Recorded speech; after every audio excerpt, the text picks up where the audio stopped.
कैसे जीव का कल्याण हो। तो पहले सावधानी वर्णन करते हैं कि केवल मेरे से ही तुम्हारा काम बनेगा। अगर तुम किसी देवता का, पितरों का, भूतों का, औरों का यजन करते हो तो तुम्हारा काम नहीं बनेगा। काम बनने का मतलब है जीवन मुक्त हो जाना, दुखों से छूट जाना। प्रभु कह रहे हैं कि यान्ति देव व्रता देवान पितृन यान्ति पितव्रता भूतानि यान्ति भूतेज्या यान्ति मद्या जिनोपि माम। ये जो देवताओं का पूजन करते हैं और ठीक विधान से पूरे जीवन पूजन करते रहते हैं, तो जब इनका शरीर छूट ठीक विधान से, शास्त्रीय पद्धति से, तब ये देवलोक को प्राप्त होते हैं, देवता बनते हैं जाकर।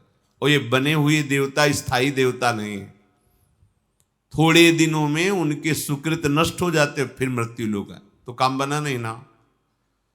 जो पितरों की पूजा करते हैं जीवन भर पिंडदान पितर, ये वो अंत में पितृलोक को जाते हैं और वहां थोड़ा सा सुख प्राप्त करके पितरों के साथ फिर मृत्यु लोक को आते हैं। और जो भूतादि की उपासना करते हैं वो भूत बनते हैं। जो प्रेतों की उपासना करते हो प्रेत बनते हैं। परंतु जो मेरी उपासना करते हैं वो आवागमन से मुक्त होकर के मुझे प्राप्त हो जाते हैं। जो सत्संग नहीं जिनको प्राप्त है वो भटकाव में बने रहते हैं। सबसे बड़े पितर कौन है? एक क्रम से देखते चले जाओ तो आप पहुंचोगे भगवान नारायण पर। सबके पूर्वज भगवान नारायण हैं, क्योंकि नारायण की नाभि कमल से ब्रह्मा और ब्रह्मा से सारी सृष्टि। तो पितर जो हमारे पूर्वज हैं, सबसे बड़े पूर्वज भगवान नारायण हैं। वो हमारे निकुंज बिहारी प्रभु के एक अंश से हैं।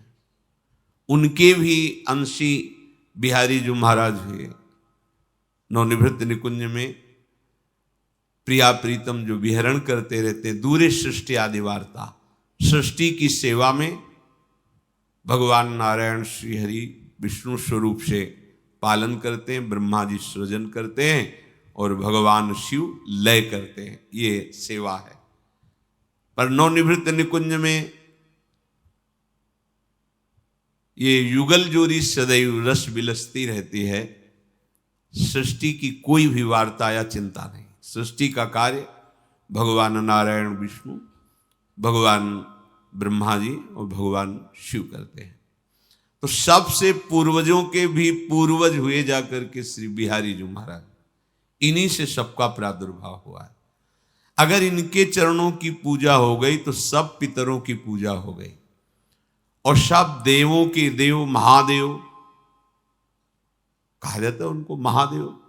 सब देवताओं के भी पूज्य भगवान शंकर, और भगवान शंकर भी जिनका चरणामृत सर पे धारण किए हुए वो भगवान श्री हरि। यदि आप श्री हरि के बिहारी जी के चरणों का आश्रय ले लिए तो सारे देवताओं का पूजन हो गया। भूतों में सबसे बड़े भूत पंचभूत, इनको भूत ही नहीं कहा गया, इनको महाभूत कहा गया। लोग परेशान है, एक आध भूत बोले बाहरी चक्कर पर, अरे 5 महाभूत हैं, इनसे पिंड छुटा लो, कोई तुम्हें परेशान नहीं करेगा। ये 5 महाभूत हैं, इन पर किसी की दृष्टि नहीं है और ये हमारी दुर्गति किए जा रहे हैं जन्म जन्मांतर से। इन्हीं की आसक्ति तो है पंच महाभूत रचित शरीर की।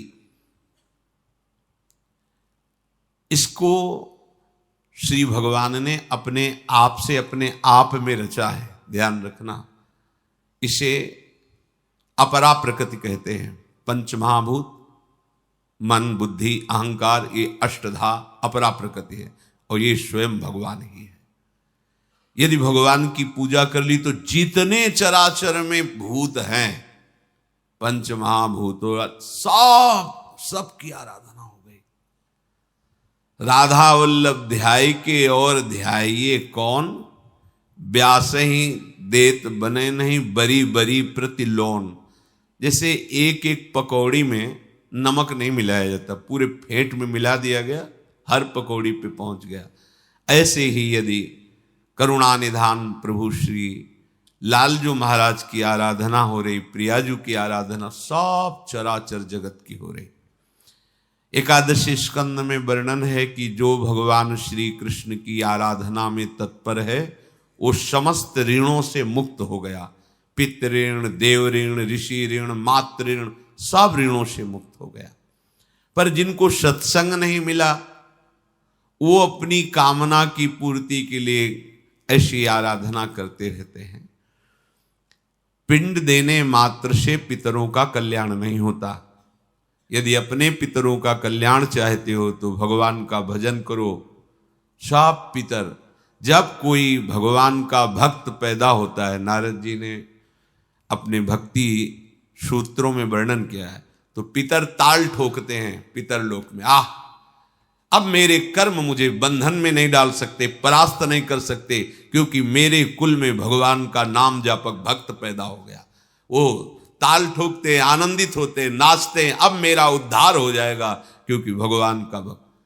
ये लड्डू पेड़ा समर्पित करने से वो ताल नहीं ठोकेंगे।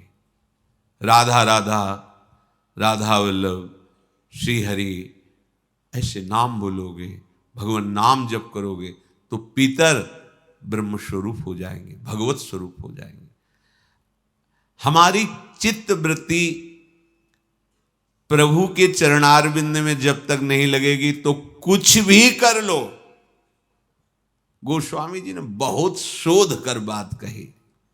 राम राम राम जी जौलो तू न जपी है, तौलो तू कहूं जाए, तिहू ताप तपी है, सुरसर तीर बिन नीर दुख पाई है, सुरतर उतरे तो ही दारिद सताई है। यदि तूने भगवान नाम जप नहीं किया, हरि नाम जप नहीं किया तो भाग, तू कहां भाग के जाएगा। ये दैविक भौतिक ताप ये तुझे जलाकर राख कर देंगे, कोई नहीं तुझे बचा सकता।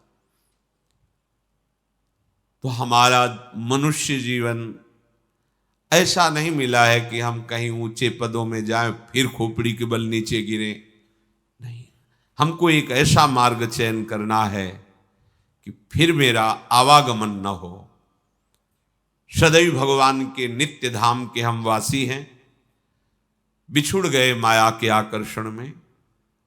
अब हमें भगवान के पार्षदों से पता चला कि हमारा स्वरूप पार्षद है और हम भगवान के हैं।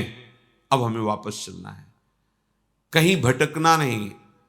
जैसे कई लोग प्रश्न करते हैं कि हमारी सेवा में तो अमुक अमुक अमुक अमुक विराजमान हैं।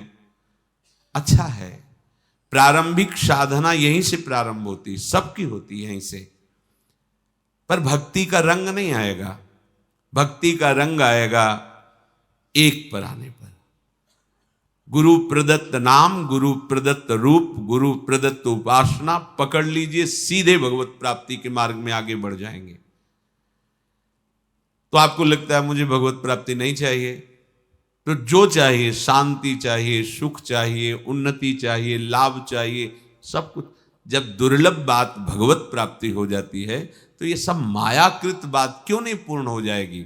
एकमात्र प्रभु श्री हरि का। भागे घूम रहे हैं लोग विपत्ति के नाश के लिए। भगवान व्यास देव जी उच्च स्वर से घोषणा कर रहे हैं, हरि स्मृति सर्व विपद विमोक्षणम। प्रभु श्री हरि का स्मरण करो, सारी विपत्तियां नष्ट हो जाएंगी। मान नहीं रहे, सोच रहे इधर उधर राख जंतुर और कलावा से विपत्तियां दूर हो जाएंगी। बिल्कुल भ्रम में मत फंसो, इन मायाकृत बातों से माया का नाश नहीं होगा। मायापति श्री हरि का आश्रय लो, भजन करो तो तुम्हारी बुद्धि शुद्ध हो जाएगी। शुद्ध बुद्धि से भगवत समर्पित कर्म होंगे। भगवत समर्पित कर्म शुभ अशुभ कर्म को भस्म करके भगवत प्राप्ति करा देगा, परमानंदमय हो जाओगे। प्रभु कह रहे हैं तुम्हारे भाव में यदि ये बात सत्संग के द्वारा बैठ गई है कि सब आराधना का फल है आराध्य देव प्रिया प्रीतम के चरणों की उपासना पाना। हमने कई जगह स्वाध्याय में पाया है कि इतने जन्म धर्म का अभ्यास किया, धर्म से चला, फिर उसको अमुक देवता की भक्ति, फिर उसको ऐसे ऐसे करते, तब कहीं ब्रज में ब्रजेंद्र नंदन के चरणों की भक्ति, फिर ब्रजेंद्र नंदन की कृपा से वृंदावन में आस्था, फिर वृंदावन के रसिकों की कृपा से लाडली जू के चरणारविंद में शरणागति, लाडली जू के नाम, ये सर्वोपरि राधा किशोरी के चरणों की आराधना प्रीतम सहित, ये बड़ी दुर्लभ बात है। ये नहीं कि हम उपासना कर रहे हैं तो उसी की बड़ाई कर रहे हैं, सब उपासना मेरे प्रभु की है, पर ये सर्वोपम नित्य विहार रस जहां प्रिया प्रीतम मंद मुस्कुराते हुए विराजमान हैं, ये वृंदावन रस, वृंदावन उपासना, ये चरम सीमा, अब बस इसके आगे नहीं है। माधुर्य रस सबसे श्रेष्ठ, और माधुर्य का भी महामाधुर्य रस ये वृंदावन नित्य विहार रस है। अगर इनकी सेवा बन रही है, इनकी उपासना बन रही है, अब आपको चिंता नहीं करना कि आपके पितरों का क्या होगा, आपके ऋणों का क्या होगा, सब मुक्त हो जाओगे।